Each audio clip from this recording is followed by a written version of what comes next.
Assalamualaikum warahmatullahi wabarakatuh. Perkenalkan, nama saya Agil Siti Latifah, NIM 2120-106. Sekarang saya akan membacakan surah Al-Kahfi ayat 71 sampai 74.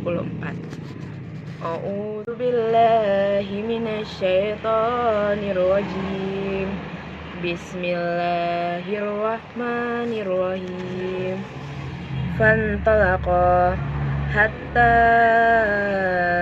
iza rakiba fis safinati kharaqaha qala aqraqtaha litughriqa ahlaha laqad ji'ta syai'an imran qala alam aqul innaka lan tastati'a ma'iya sabra qala latu'jizni bima nasitu wa la turhikni min amri usra fantalaqa hatta iza lakiya gulaman faqatalah qala qatalta nafsan zakiyah bighairi nafsin laqad ji'ta syai'an nukra.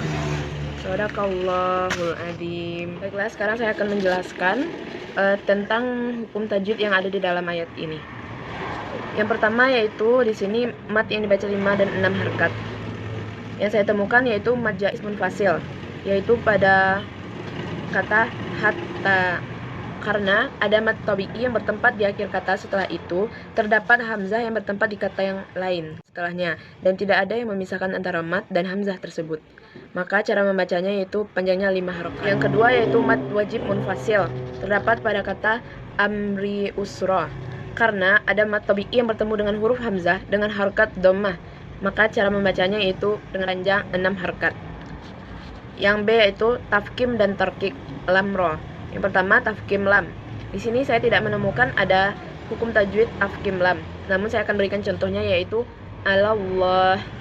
Maka membacanya sebelum lam jalalah terdapat huruf berharkat fathah, maka harus dibaca tebal. Yang kedua yaitu tafkim ra. Di sini saya menemukan ada beberapa. Yang pertama yaitu rokiba, yaitu karena ro bertanda baca fathah, maka harus dibaca tebal. Yang kedua khorokoha, karena ra bertanda baca fathah, maka harus dibaca tebal juga. Yang ketiga imra, karena ra di sini bertanda baca fathain, dibaca tebal juga. Usra, karena ra bertanda baca fathain, dibaca tebal. Nukra, karena ra bertanda baca fathain, dibaca tebal. Selanjutnya yaitu tarkik lam. Saya tidak menemukan pada surat Al-Kahfi ayat 71-74 ini, namun saya akan berikan contohnya juga. Sebagai contoh, billah, karena sebelum lam jalalah dapat huruf berharkat kasrah, maka cara membacanya itu dibaca tipis. Yang keempat yaitu tarkik ra. Contohnya yang saya temukan dalam ayat ini yaitu litughriqa, karena ra bertanda baca kasrah, maka dibaca tipis. Kedua, amri, karena ra bertanda baca kasrah, maka dibaca tipis juga. Ketiga, bighairi nafsin, karena bertanda baca kasrah, maka dibaca tipis juga. Itu qalqalah sugro dan qalqalah kubro. Qalqalah sugro saya temukan pada ayat ini yaitu pada kata sabra, karena huruf ba berharkat sukun dan bertempat di tengah kata, maka dibaca ringan atau tipis. Yang kedua yaitu hiqni, karena huruf qaf berharkat sukun dan terdapat juga di tengah kata, maka dibaca tipis juga. Yang kedua qalqalah kubro. Saya tidak menemukan kata yang berhukum tajwid qalqalah kubro di sini, namun saya akan memberikan contohnya yaitu innasyani akahuwal abtar, yaitu terjadi ke salah satu huruf qalqalah berharkat sukun pada akhir kata dan dibaca sukun. Cara membacanya harus dipantulkan dengan benar-benar jelas. Selanjutnya itu alif lam syamsiah dan alif lam qamariyah. Yang bagian alif lam syamsiah as-safinah, karena hukum bacaan alif lam bertemu dengan sin, maka cara bacanya harus dileburkan. Yang kedua itu alif lam qamariyah yang terdapat pada kata alam, karena hukum bacaan alif lam bertemu dengan huruf mim, maka dibacanya juga harus jelas. Yang kedua itu alakiyah, karena hukum bacaan alif lam bertemu dengan huruf qaf, maka cara bacanya juga jelas. Selanjutnya itu idgham mutamattsilain, yaitu saya tidak menemukannya pada surah ini, namun sebagai contohnya yaitu waqad diqalu, Karena ta bertemu ta, maka cara bacanya harus dimasukkan. Selanjutnya itu idgham mutajanisain. Saya juga tidak menemukannya pada ayat ini. Maka sebagai contohnya yaitu iz ayyadtuka. karena pertemuan dua huruf hijaiyah yang sama makrotnya namun secara sifat berbeda. Maka cara bacanya yaitu dengan cara memasukkan huruf pertama pada huruf yang kedua sehingga seakan-akan terdapat tasydid pada huruf yang kedua. Selanjutnya idgham mutaqaribain. Saya juga tidak menemukannya pada ayat ini, maka sebagai contohnya yaitu yang pertama faqul, yang kedua rabbukum. Maka ini berarti pertemuan dua huruf yang hampir sama seperti pada huruf ba bertemu dengan mim dan juga kaf bertemu dengan kaf. Maka cara bacanya dengan mengabaikan huruf pertama dan membaca huruf kedua secara bertasydid. Yang kedua, ahlaha. Di situ saya temukan wakaf jaiz atau tanda jim adalah wakaf yang dianjurkan juga untuk berhenti. Ketiga, faqotalah. Di situ ada tanda wakaf lautafihi, adalah wakaf yang dianjurkan untuk dilanjutkan.